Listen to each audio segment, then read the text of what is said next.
If you are watching this, it is likely because you care deeply about your church. You serve on the board, the council, the vestry, or a committee. You are the ones who show up early, stay late, and carry the weight of keeping this community moving forward. In our last video, we established a fundamental truth. You aren't crazy. You haven't failed. And it really was easier to run a local church a generation ago. The cultural wind that used to blow at our backs has shifted. But knowing why the climate changed doesn't automatically tell us what to do next. It just explains the weather. Today, we want to look at a diagnostic map, a tool that takes the anxiety and the shame out of the room and helps us look at our church with clear, loving, and objective eyes.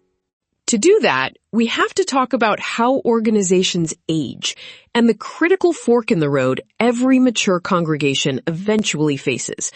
We'll explore why our response to decline is often to try to resuscitate a system that God might be inviting us to resurrect. To understand our congregations, we have to realize that a church is not a machine. A machine can be frozen in time, oiled, and kept exactly the same forever. A church is a living organism, and because it is alive, it follows a natural life cycle. 2.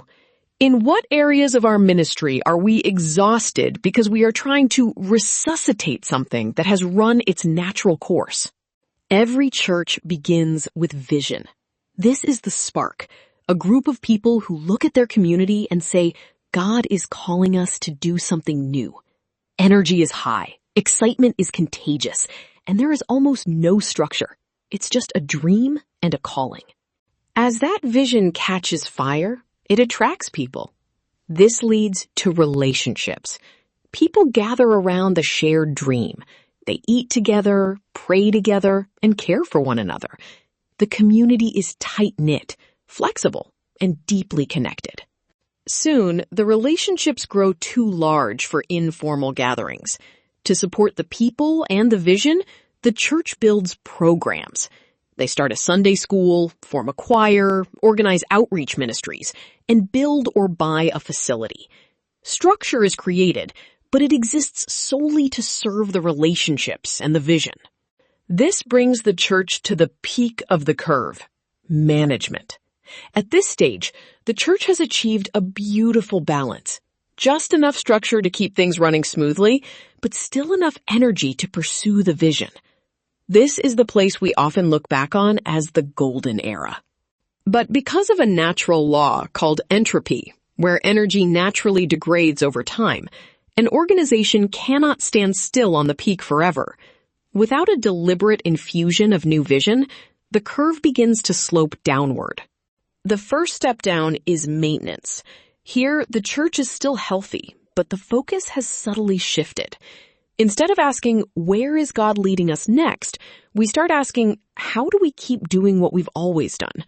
We begin serving the structures we built, rather than using the structures to serve the mission.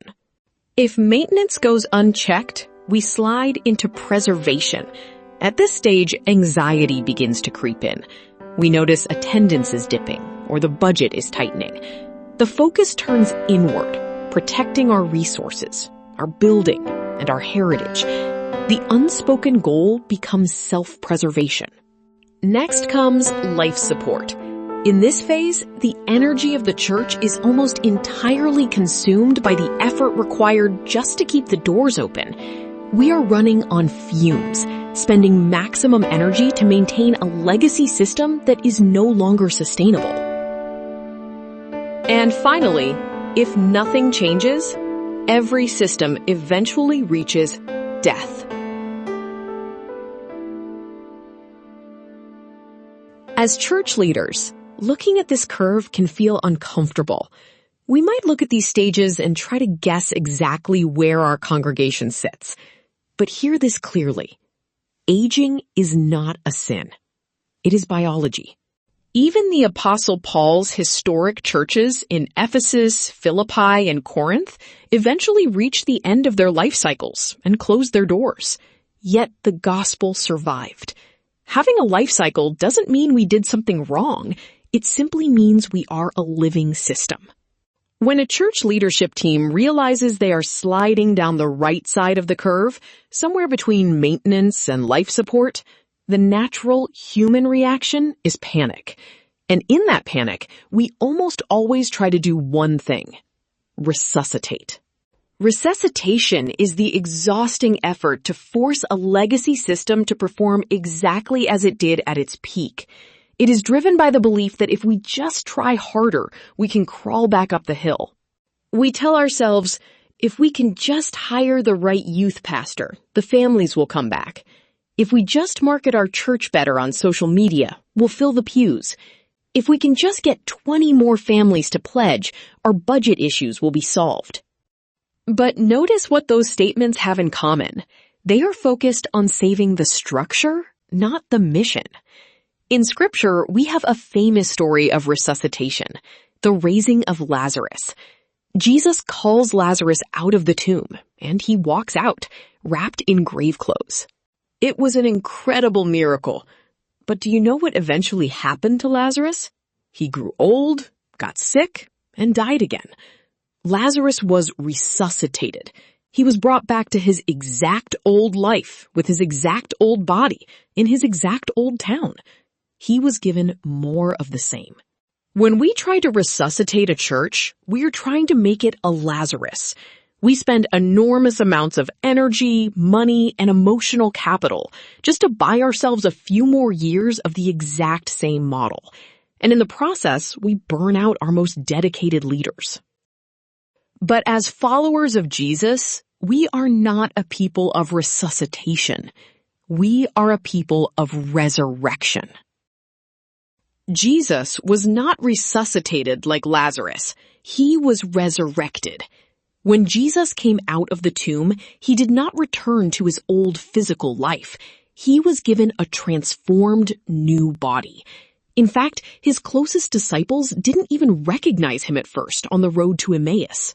He was completely different, yet his essence, his love, his identity was exactly the same. For a church council, this is the most critical shift we can make. Resuscitation asks, how do we save our current structure, our current service times, and our current ways of doing things? Resurrection asks, what is the core essence of who God called us to be? And what new body does God want to give that essence today? Resurrection requires us to do the hardest thing a church leader can do. We have to be willing to let the old forms die so that God can bring something new to life. Sometimes that means letting go of a beloved program that no longer works so we can free up energy for a new ministry. Sometimes it means partnering with a neighboring church in a whole new way. And sometimes it means realizing that our current organizational structure has run its course, and God is inviting us to replant, merge, or birth a completely new expression of faith from our legacy. As a leadership team, you do not have to carry the exhausting burden of keeping a legacy system on life support. Your job is not to be hospice workers for an institution. Your job is to be apostles of the resurrection. This changes the entire energy of your meetings. It shifts us from panic to curiosity, from anxiety to hope. When we stop trying to force the past to live forever, we are suddenly free to look around and ask, what is God bringing to life in our neighborhood right now? And how can we join in? In a moment, we invite you to pause this video and have an honest, courage-filled conversation as a team. Use these 3 questions to start. Where do you honestly think our church sits on the life cycle curve today? 2. In what areas of our ministry are we exhausted because we are trying to resuscitate something that has run its natural course? 3. What is the core essence of our church's mission that we must protect, even if the form has to change? Thank you for your leadership, your courage, and your faithfulness. Remember, we serve a God who does not leave us in the tomb. Easter is always coming.